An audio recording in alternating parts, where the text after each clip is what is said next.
شهر رمضان الذي أنزل فيه القرآن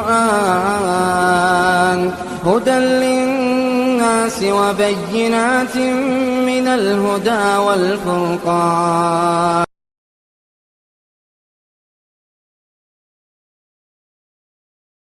الحمد لله رب العالمين والصلاة والسلام على خاتم الأنبياء والمرسلين وعلى آله وصحبه ومن تبعهم بإحسان إلى يوم الدين. أما بعد. محترم حضرات و خواتین، اللہ کا فضل و کرم ہے کہ آج ہم نے چوتھا پارہ تراویح میں پڑھا. قرآن اس سے محبت ہونی چاہیے مجھے اور آپ کو، اس لیے کہ قبر میں سفارش کرنے والا قرآن ہی ہوتا ہے. قرآن قبر میں ہمارے لیے سفارش کرتا ہے. قرآن کے مہینے میں قرآن کو اگر ہم ٹائم نہیں دیں گے تو کب دیں گے؟ کیا میرے بھائی؟ ہاں، قرآن کے مہینے میں تو قرآن کو ٹائم دینا ہے. جب آپ کے بزنس کا ٹائم ہوتا ہے تو بزنس کو ٹائم دیتے ہیں. اب اگر ہم بولیں کہ مغرب کے بعد سارا مارکیٹ بند کر دو، کوئی بند کرے گا؟ نہیں بند کرے گا. تو قرآن کا مہینہ شہر القرآن، قرآن کے مہینے میں قرآن کو ٹائم نہ دیں تو ہم کب دیں؟ تو اللہ تعالیٰ کا فضل و کرم ہے کہ کل ہم نے تیسرا پارہ پڑھا. تیسرے پارے میں دو صورتیں ہیں، ایک سورہ بقرہ کا آخری حصہ اور سورہ آل عمران کا آخری حصہ. اسی طرح تیسرا پارہ جو کل ہم نے پڑھا تھا اس میں آیت الکرسی بھی تھی. آیت الکرسی ہر چھوٹے بچے کو یاد ہوتی ہے. آیت الکرسی میں اللہ تعالیٰ نے 17 ٹائمز اللہ کے نام کا ذکر کیا ہے. اللہ لا الہ الا هو الحی القیوم لا تأخذہ سنۃ ولا نوم. آیت الکرسی کے بارے میں کہا گیا کہ ہر فرض نماز کے بعد آیت الکرسی پڑھی جائے تو اس کے اور اس کے جنت کے درمیان صرف موت آڑے رہتی ہے.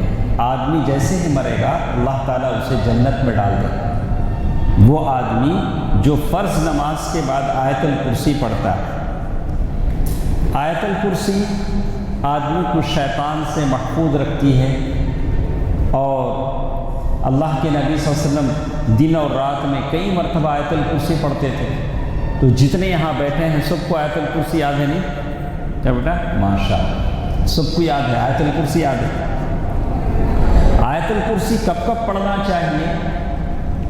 صبح و شام کے اذکار میں، صبح و شام جو دعائیں پڑھتے ہیں، اور ہر فرض نماز کے بعد جیسے حدیثوں میں بتایا گیا رات کو سونے سے پہلے آیت الکرسی پڑھنا چاہیے. اس کے بعد کل جو پارہ ہم نے پڑھا اس میں یہ بات کا بھی ذکر کیا گیا کہ ابراہیم علیہ السلام اور نمرود کے واقعے کا ذکر کیا گیا. آپ کو اچھی طرح معلوم ہونا چاہیے کہ ابراہیم علیہ السلام کے زمانے میں ایک بادشاہ رہتا تھا نمرود اس کا نام تھا.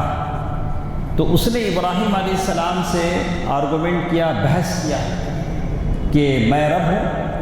تو ابراہیم علیہ السلام نے کہا کہ رب تو وہ ہے جو مارتا ہے اور جلاتا ہے. تو اس بادشاہ نے ایک قیدی کو بلایا، جس کو چھوڑنا تھا اسے قتل کر دیا، جس کو قتل کرنا تھا اس کو چھوڑ دیا. بولا کہ یہ تو میں بھی کرتا ہوں. تو ابراہیم علیہ السلام نے کہا فَإِنَّ اللَّهَ يَأْتِي بِالشَّمْسِ مِنَ الْمَشْرِقِ فَأْتِ بِهَا مِنَ الْمَغْرِبِ.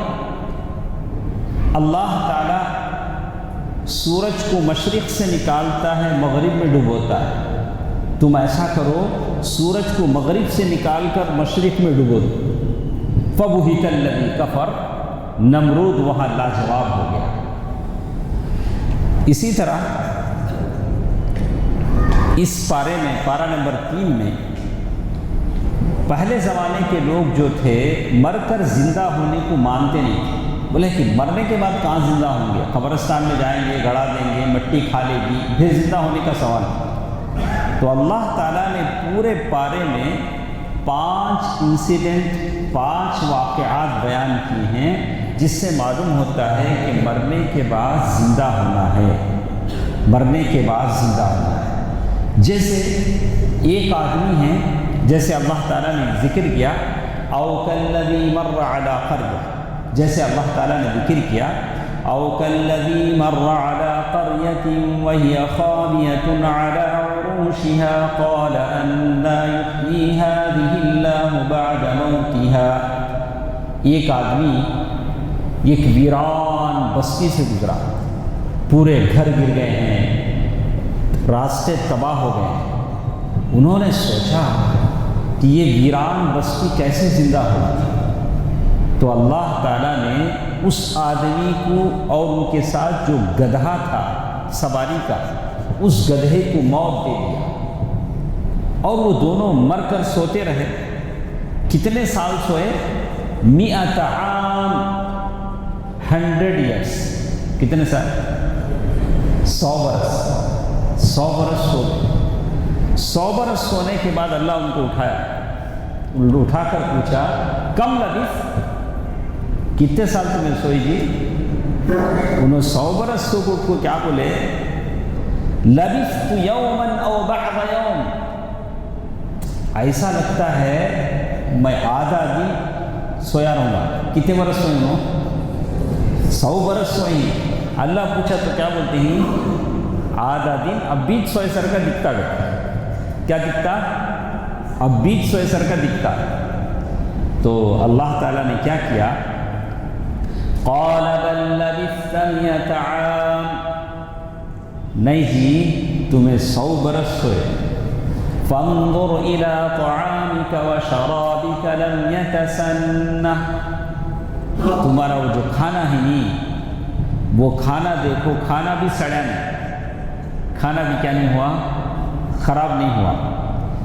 وانظر الى حمارك، تمہارا وہ گدھا ہے دیکھو، وہ گدھے کو دیکھو، ہمیں اسے کیسا زندہ کرتے گئے، مردہ گدھا، ہڈیاں گل گئی، ان کی آنکھوں کے سامنے پہلے ہڈیاں بنے، گوشت بنے، پھر جان آ کو گدھا چیخنے لگا۔ 100 برس کے بعد اللہ تعالیٰ نے یہ سب چیزیں کیوں بتائیں؟ مرنے کے بعد دوبارہ زندہ ہونا ہے، مرنے کے بعد دوبارہ زندہ ہونا ہے۔ ایک واقعہ بتایا۔ دوسرا واقعہ ابراہیم علیہ السلام کا، ابراہیم علیہ السلام کا ایک واقعہ جس نے یہ بتلایا کہ ابراہیم علیہ السلام نے اللہ تعالیٰ سے کہا، اللہ تعالیٰ سے ابراہیم علیہ السلام نے گزارش کی کہ یا اللہ قیامت کے دن لوگ کیسے زندہ ہوں گے؟ تو اللہ تعالیٰ نے ابراہیم علیہ السلام سے پوچھا تم نے یقین نہیں کی؟ اولم تؤمن، ابراہیم تم مانتے نہیں کی؟ تو ابراہیم علیہ السلام نے کہا قال بلی ولکن یطمئن قلبی، اللہ مجھے یقین ہے، خالی دل کی تسلی کے واسطے میں پوچھتا ہوں تو قیامت کے دن تمہیں کیسا زندہ کرتے؟ تو اللہ تعالیٰ نے ابراہیم علیہ السلام، یہ صرف انبیاء کے لیے، ہم لوگوں کو سب نہیں کریں گے، ہمیں سب ایمان لانا۔ تو ابراہیم علیہ السلام سے اللہ نے کہا ایسا کرو فخذ 4 من الطیر، 4 پرندوں کو اپنے ساتھ، کس نے؟ 4 پرندوں کو، فصرہن الیک، اسے کیا کرو؟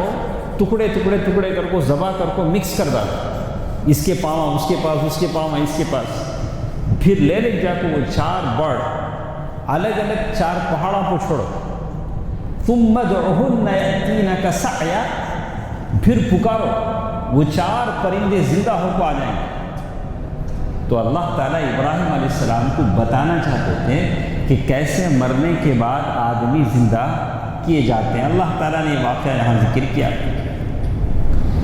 اسی طرح ایک اور واقعہ اللہ تعالیٰ نے اس میں ذکر کیا۔ اللہ تعالیٰ موسیٰ علیہ السلام کو بلائے طور پہاڑ کے اوپر وحی دینے۔ موسیٰ علیہ السلام کیا کرے؟ جاتے جاتے 70 بڑے بڑے عالموں کو بلا لے گئے۔ میں اکیلا گیا تو ان کو یقین نہیں آئے گا، یہ بڑے بڑے عالم 70 آدمیوں کو بلا لے گئے تو انہوں بھی میرے ساتھ کیا ہو جائیں گے؟ سپورٹ۔ ہمیں دیکھے موسیٰ علیہ السلام اللہ کے نبی، ان کو وحی دی گئی۔ تو کہتے ہیں کہ وہاں وہ لوگ جا کر کیا بولے؟ ہمیں مانتے نہیں، تو کہنے لگے اللہ کو ہمیں دیکھنا۔ یہ 70 عالم وجہ کو کیا بولے؟ اللہ کو ہمیں دیکھنا۔ تمہیں بات کرتے موسیٰ ہمیں مانتے، لیکن اللہ کو کیا کرنا؟ ہم کیا سے دیکھنا، تبھی ہمیں معلوم۔ یہ دیکھو کیسا رہا، جن عالموں کو لے کو گئے موسیٰ علیہ السلام، انہوں سے ماننے سے کیا کر ڈالے؟ انکار کر ڈالے، بولے اللہ تعالیٰ کو ہم دیکھیں۔ تو اللہ تعالیٰ کو غصہ آیا، اللہ تعالیٰ بڑا غصہ ہوئے، غصہ ہو کر اللہ تعالیٰ نے ان کو موت دے دی۔ 70 کے 70 لوگ کیا ہو گئے؟ مر گئے۔ اب موسیٰ علیہ السلام نے سوچا اب میں واپس جاؤں گا تو قوم کو کیا جواب دوں گا؟ 70 عالموں کو ایسے لایا میں، وہ 70 عالموں کیا ہو گئے؟ اللہ کے غصے کا شکار ہو کے مر گئے، اللہ نے ان کو موت دے دی۔ تو اب موسیٰ علیہ السلام، تب انہوں نے اللہ تعالیٰ سے دعا کی۔ موسیٰ علیہ السلام نے دعا کیا، وَإِذْ قُلْتُمْ يَا مُوسَىٰ لَن نُّؤْمِنَ لَكَ حَتَّىٰ نَرَى اللَّهَ جَهْرَةً فَأَخَذَتْكُمُ الصَّاعِقَةُ وَأَنتُمْ تَنظُرُونَ ثُمَّ بَعَثْنَاكُم مِّن بَعْدِ مَوْتِكُمْ لَعَلَّكُمْ تَشْكُرُونَ۔ پھر اللہ نے ان 70 عالموں کو زندہ کیا۔ دیکھا، پھر اللہ نے ان 70 عالموں کو کیا کیا؟ زندہ کیا، لعلکم تشکرون، تاکہ تم شکر گزار بندے بنو۔ ویسے ہی اللہ تعالیٰ نے قرآن مجید میں، اس سے پہلے ہم لوگ تفسیر میں سنے ہیں گائے کا واقعہ، سنے نہیں؟ بنی اسرائیل میں ایک آدمی کا مرڈر ہوا، گائے ذبح کر کے گائے کا ٹکڑا لے کے مارو بولے۔ تو یہ 5 انسیڈنٹ، یہ 5 واقعات بتاتے ہیں کہ مرنے کے بعد دوبارہ کیا ہونا ہے؟ زندہ ہونا ہے۔ اس کے بعد کل جو پارہ ہم نے پڑھا، اس میں اللہ تعالیٰ نے صدقہ و خیرات کا حکم دیا کہ تم صدقہ کرو۔ ایک ایسا دن آنے سے پہلے جس دن کوئی خرید و فروخت نہیں ہے، کوئی دوستی کام نہیں آئے گی، جتنا ہو سکے اللہ تعالیٰ کے راستے میں صدقہ کرو۔ پھر اللہ تعالیٰ نے صدقے کے آداب بتائے۔ صدقہ کسی غریب کو دیا جائے اور غریب کو دے کر احسان نہ جتلایا جائے۔ ہمیں کیا کیا کرے تمہارے واسطے، ایسا سب بھی نہیں بولنا اس بات کو۔ اور صدقہ خوش دلی سے دی جائے، دل کی خوشی سے آپ صدقہ کریں تو اللہ تعالیٰ تمہارے صدقے کو قبول کرتے ہیں۔ اسی لیے اللہ کے نبی صلی اللہ علیہ وسلم نے فرمایا، ما نقصت صدقۃ من مال، تمہارے مال میں سے صدقہ کمی نہیں کرے گا، تم جتنا دو گے اللہ تعالیٰ تم کو کیا ہے اتنا دے گا، یہ اللہ تعالیٰ کا وعدہ ہے۔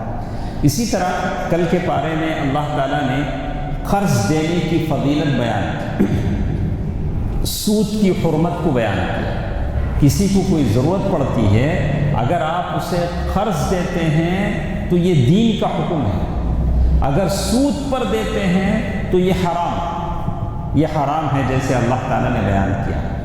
ایک اور چیز میں سارے لوگوں کو توجہ کے ساتھ اس پر بتا دینا چاہتا ہوں، ہمارے پاس یہ اکثر ہوتا ہے، ہم کسی کو قرض دیتے ہیں، قرض دینا اچھی بات ہے، لیکن قرآن کا یہ حکم ہے کہ قرض دیتے وقت اسے لکھ لیا کریں۔ کیا کرنا؟ یہ 99% مسلم نہیں کرتے، بھروسے کو کیا کرتے ہیں؟ دے ڈالتے، اس کے بعد کیا ہوتا؟ قرض حسنہ، انہوں ہنسانا ہمیں ہنسنا، اس کے بعد کوئی مشکل ہو جاتا۔ تو ایسا تو نہیں ہوگا، آپ ایک صحیح چیز سمجھ کے دے رہے ہیں، سامنے والا آپ کو ضرورت پر کام آ رہا ہے تو آپ اس پر عمل کریں، اسے کیا کرنا؟ لکھنا، بھلے آپ کا بھائی ہی کیوں نہ ہو، آپ کا دوست ہی کیوں نہ ہو، آپ اسے قرض دے رہے ہیں تو کیا کرنا؟ لکھ لینا، 5000 دو، 500 دو، کیا کرو؟ لکھ لو۔ ساتھ ساتھ کیا کر رہے ہیں؟ اس پر 2 مردوں کو گواہ بنا لیں، اور کیا کرنا؟ وٹنس رکھنا، 2 مرد کو گواہ بنانا۔ 2 مردہ نہیں ملے تو کیا ہے؟ تو 1 مرد اور 2 عورتیں، 3 آدمیوں کو، 2 عورتیں اور 1 مرد. یہ حکم ہے شریعت کا جو ہم لوگ عمل نہیں کرتے ہیں، جو بعد میں گریبان پکڑ کے لڑ لیتے ہیں. انہیں اتنے 1000 قرض لیا، انہیں لیا. ارے سیدھا سادہ شریعت کا حکم ہے، قرض دو تو کیا کرو، لکھ لو. اس میں آپ کو کیا بھائی اتنا بھروسہ نہیں، کیا بھائی میری اتنی پراپرٹی ہے، اتنے بنگلے ہیں، سو پراپرٹیاں تمہارے پاس رہیں گے، بنگلے تمہارے نام پر رہیں گے، قرض دو تو کیا کرو، لکھ لو. یہ اللہ کا حکم ہے، یہ اللہ کا حکم ہے. قرض دو تو لکھ لو اور گواہ بنا لو. اس کے بعد سورہ بقرہ کی آخری 2 آیتیں ہیں، اس کی فضیلت بیان کی گئی ہے.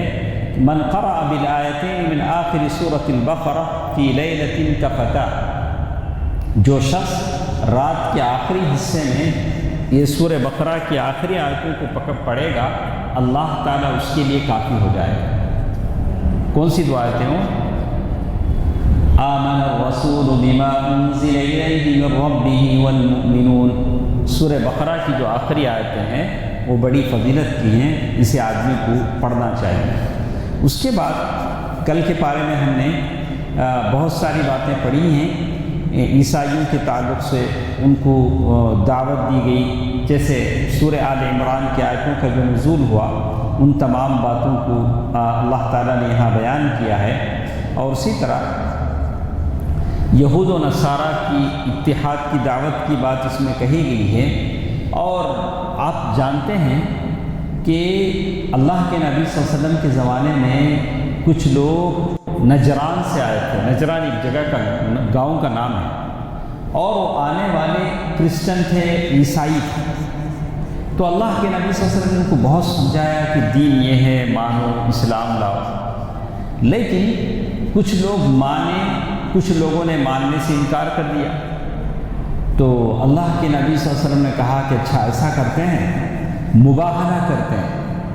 مباہلہ کا مطلب یہ ہوگا کہ اللہ کے نبی صلی اللہ علیہ وسلم فاطمہ، علی، حسن، حسین سارے لوگوں کے ساتھ آئیں گے، اور تم بھی اپنے لوگ آؤ. ہم لوگ بیٹھ کر ایک دوسرے پر کیا کریں گے، بددعا کریں گے، جو غلط ہے وہ تباہ ہو جائے. جب یہاں تک پہنچے تو وہ عیسائیوں نے کہا کہ نہیں، ہم لوگ مباہلہ نہیں کریں گے. ان کو معلوم تھا کہ ہم غلط ہیں.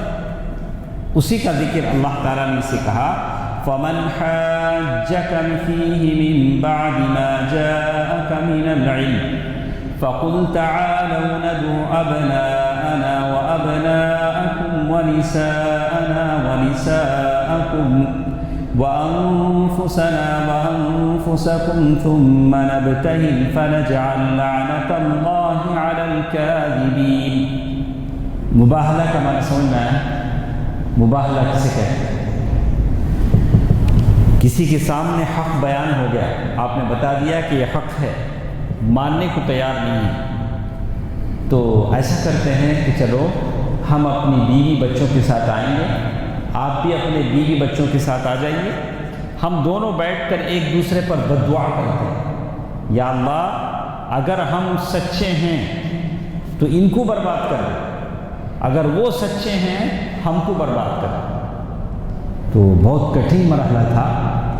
تو وہ جو کرسچن آئے تھے نجران کے، ان کو معلوم تھا کہ وہ لوگ غلط ہیں، تو انہوں نے کہا کہ نہیں ہم مباہلہ کرنے کو تیار ہیں. تو اسی کا ذکر اللہ تعالیٰ نے ان آیتوں میں کیا ہے.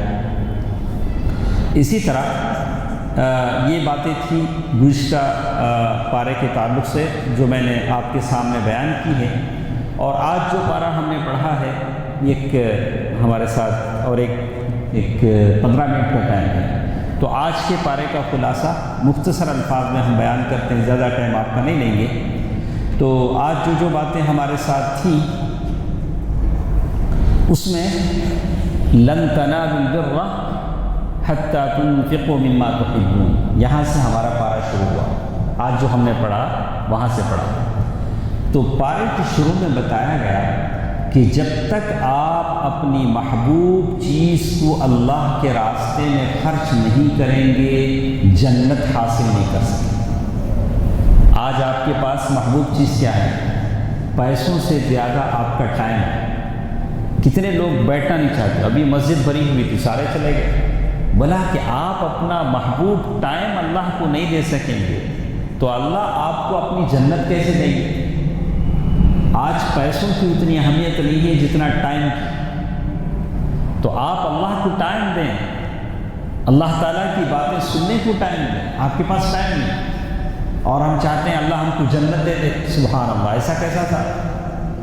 تو پارے کی شروع میں ہی بتایا گیا لن تنالوا البر حتى تنفقوا مما تحبون وما تنفقوا من شيء فإن الله به عليم۔ اس کے بعد اللہ تبارک و تعالیٰ نے اسی پارے میں کعبے کی تاریخ بیان کی۔ اس سے پہلے تفسیر میں ہم نے سنا تھا، ابو ذر رضی اللہ تعالیٰ عنہ بیان فرماتے ہیں کہ انہوں نے اللہ کے نبی صلی اللہ علیہ وسلم سے پوچھا، اے اللہ کے رسول، زمین پر سب سے پہلے اللہ کا کون سا گھر بنایا گیا؟ کون سا گھر؟ بول زور سے بولو، میں نہیں پوچھتا کسی سے، آپ خود بول۔ کعبۃ اللہ، زمین پر سب سے پہلے کون سا گھر بنایا گیا؟ کعبۃ اللہ۔ کن دونوں نے مل کر بنایا؟ ابراہیم علیہ السلام، ان کے بیٹے اسماعیل علیہ السلام۔ پھر انہوں نے پوچھا کہ اس کے بعد کون سا؟ تو انہوں نے کہا، اللہ کے نبی سے فرمایا کہ مسجد اقصی، بیت المقدس۔ پھر ابو ذر رضی اللہ تعالیٰ عنہ نے پوچھا کہ کعبۃ اللہ اور بیت المقدس میں کتنا مدت کے بعد وہ بنا؟ تو کہا کتنا؟ 40 ایئرس، 40 سال۔ کعبۃ اللہ بننے کی 40 سال کے بعد کون سا بنا ہے؟ بیت المقدس۔ تو یہ باتیں اس میں بیان کی گئی، اور اسی طرح مسلمانوں کو بیان کیا گیا۔ آج کے پارے میں ہم نے سنا کہ ہم لوگ جب مسلمان ہیں تو ہم کو کیا کیا کرنا چاہیے۔ اللہ تعالیٰ نے کچھ اہم باتیں بتائی ہیں۔ سب سے پہلی بات یہ بتائی گئی کہ ہم مسلمان ایک الگ امت ہیں۔ آج جو پارہ ہم نے پڑھا ہے اس میں بتایا گیا کہ ہم مسلمان کیا ہیں؟ ایک الگ امت ہیں، اور ہماری تہذیب، ہمارا کلچر ادر قوموں سے الگ تلگ ہونا چاہیے۔ ہم دوسرے قوموں کے ساتھ کیا نہیں کر سکتے ہیں؟ مکس نہیں ہو سکتے۔ ابھی آپ کرناٹک میں دیکھا، ایک ون بے ون کیا کر رہے ہیں وہ لوگ؟ گھسیٹ رہے ہیں۔ پہلے حجاب کو لیا، پھر حلال میٹ کو لیا، اب آج کل سے اذان کو لیا۔ بولے کہ اذان ساؤنڈ باہر نہیں آنا، کہاں جانا ہوتے ہیں؟ مسجد میں آنا۔ تو ایک کیا کر رہے ہیں؟ اسلامی کلچر کو کیا کر رہے ہیں؟ تباہ کرنے کی کوشش کر رہے ہیں۔ تو اللہ کا فضل ہے کہ یہاں وہ ہمارے پاس ایسی چیز نہیں ہے، لیکن اس آیت میں اللہ تعالیٰ نے بتایا کہ تم ایک الگ ہی امت ہو، تم الگ ہی امت ہو، تمہارا کلچر ہی الگ ہے۔ تو اس کے بعد اللہ تعالیٰ نے کہا، یا ایھا الذین آمنوا اتقوا اللہ، اے ایمان والو تم تقوی اختیار کرو۔ اسی آج کے پارے میں اللہ تعالیٰ نے کہا کہ تم تقوی اختیار کرو۔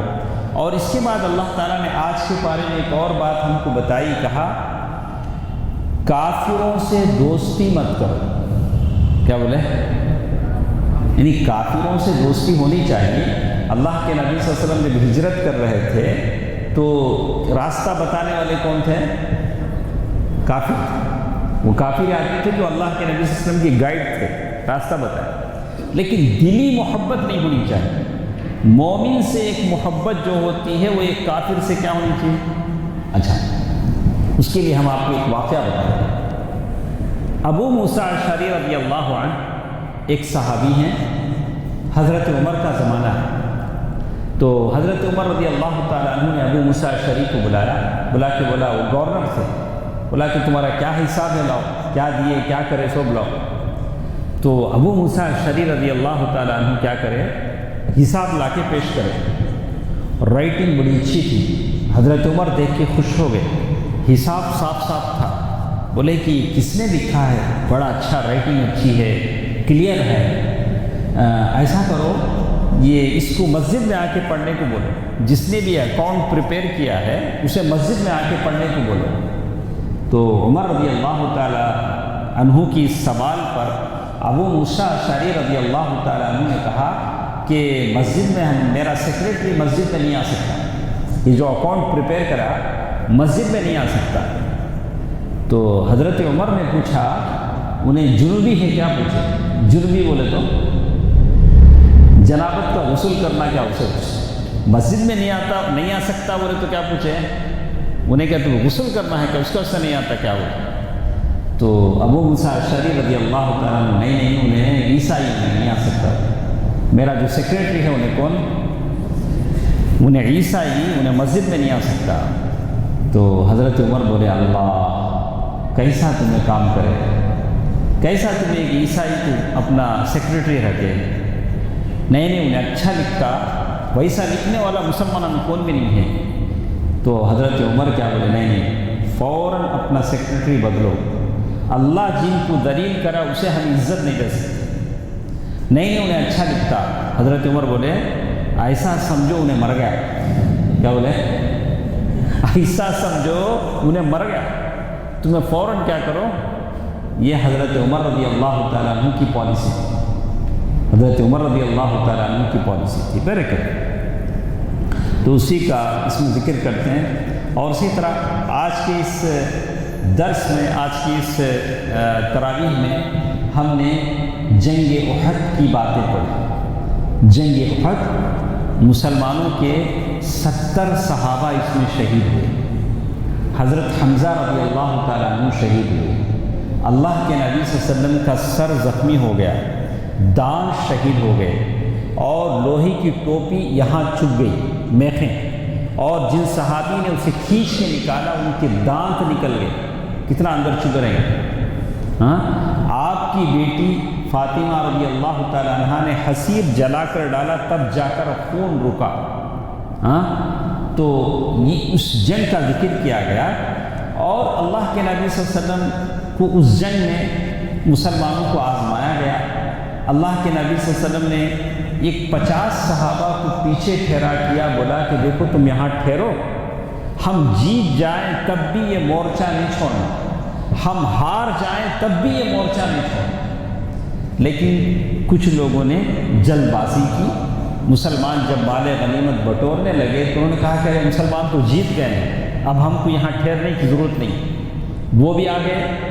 تو خالد بن ولید رضی اللہ عنہ جو ابھی مسلمان نہیں ہوئے تھے، دیکھا کہ پیچھے سے خالی ہے، وہاں سے آ کر انہوں نے حملہ کر دیا، نتیجتاً حضرت حمزہ رضی اللہ تعالیٰ عنہ شہید ہو گئے، 70 صحابہ مسلمانوں کے شہید ہوئے۔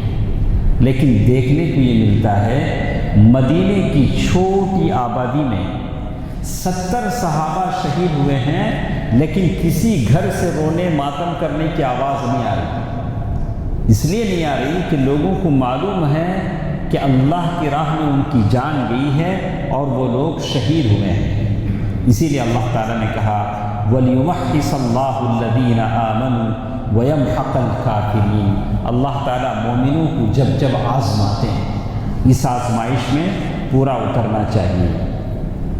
اس کے بعد منافقوں سے بچے رہنے کی تلقین۔ جب اللہ کے نبی صلی اللہ علیہ وسلم جنگ احد کے لیے آ رہے تھے، احد کی جنگ کے لیے آ رہے تھے، تو منافقوں کا سردار، 1000 آدمی تھے مسلمان، منافقوں کا سردار نے اپنے 300 آدمیوں کو لے کر الگ ہو گیا۔ عبداللہ بن ابی بولا کہ میرے 300 آدمی کو لے کے میں جاتا ہوں، تو 700 آدمی باقی رہ گئے۔ تو اللہ تعالیٰ نے کہا کہ دیکھو تمہارے صفوں میں منافق ہیں، ان منافقین سے تمہیں ہوشیار رہنا چاہیے۔ اس کے بعد مسلمانوں کی بہادری اور ان کی تعریف اللہ تعالیٰ نے کی، ان کی شجاعت کا ذکر کیا۔ اس کے بعد یہودی لوگ ہمیشہ یہ کہا کرتے تھے لَقَدْ سَمِعَ اللَّهُ قَوْلَ الَّذِينَ قَالُوا إِنَّ اللَّهَ فَقِيرٌ وَنَحْنُ أَغْنِيَاءُ۔ یہودی کہا کرتے تھے کہ اللہ فقیر ہے، ہم مالدار ہیں۔ صحیح کیا جنہیں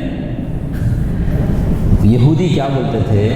اللہ مالدار ہے تو ہمارے کنے کہیں کو پوچھتا پیسے، مسجد والے پوچھتے نہیں، بھائی جندہ دو بھائی، مسجد والے کیا گھر کو لے کے جانے پوچھتے بھائی تمہارے واسطے اے سی لگاتے, تمہارے واسطے فین لائٹ لگاتے, ماشاءاللہ باہر ایک لائٹ بھی آف نہیں ہے, پورے لائٹاں جلتے.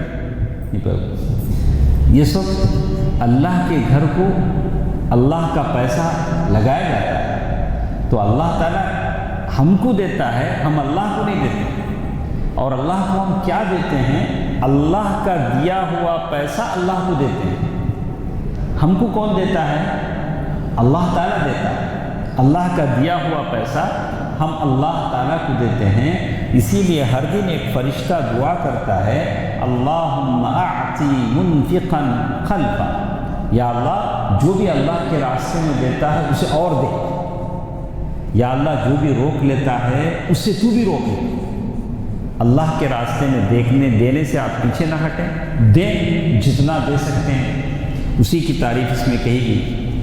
اس کے بعد اس سورت کے آخر میں 3 باتوں کی نصیحت کی گئی.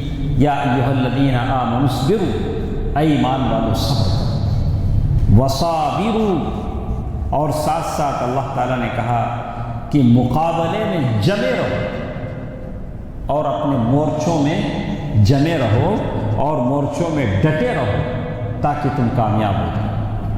تو اللہ تعالیٰ کی عظیم نصیحت ہے کہ ہم لوگ صبر کریں, ایک دوسرے کے ساتھ جمے رہیں.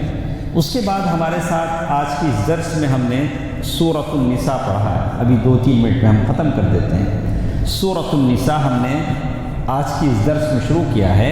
اللہ تعالیٰ کے فضل و کرم سے تراویح کی نماز میں ہم نے سورۃ البقرہ, سورۃ آل عمران ہم نے ختم کر لیا. سورہ فاتحہ تو پڑھتی ہیں. سورۃ النساء ہم نے شروع کیا ہے. سورت ہی النساء, عورتوں کے نام سے, مردوں کے نام سے کوئی صورت نہیں. پوری صورت کس کے نام سے ہے؟ عورتوں کے نام سے. اور یہ صورت جب شروع ہوئی کہ اس صورت کا کیا جوڑ ہے پہلے صورتوں سے, جنگ احد میں چونکہ 70 صحابہ شہید ہو گئے تھے, اب مدینے میں بیوہ عورتوں کا معاملہ تھا, یتیم بچوں کا معاملہ تھا, تو ان کے لیے احکام نازل ہوئے. پراپرٹی کس کو کیا ملنا ہے, یتیم بچوں کے ساتھ کیا ہونا ہے. تو اس طرح سورہ نساء بیان کی گئی. اس میں ایک آیت وہ ہے جس میں بیان کیا گیا وَآتُوا النِّسَاءَ صَدُقَاتِهِنَّ نِحْلَةً, عورتوں کو کیا کرو, خوشی سے مہر دو. مہر کس کا حق ہے؟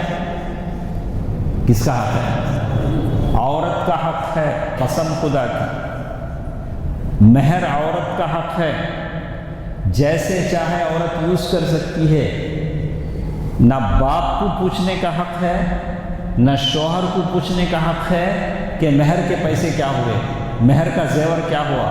اللہ, یہ کس کا حق ہے؟ عورت کا حق ہے. وہ اپنی مرضی سے جو چاہے کر سکتی ہے. آپ پوچھ سکتے نہیں, آپ کا باپ نہیں پوچھ سکتا, نہ لڑکی کا باپ پوچھ سکتا ہے. وَآتُوا النِّسَاءَ صَدُقَاتِهِنَّ. ہم لوگ کیا کرتے ہیں, مہر ایسا دینا, عورت جیسا چاہے اسے استعمال کرنا. ہمیں کیا کرتے ہیں, زیور دے ڈالتے. زیور کیا کام ہی جاتا ہے, عورت بیچ بھی نہیں سکتی.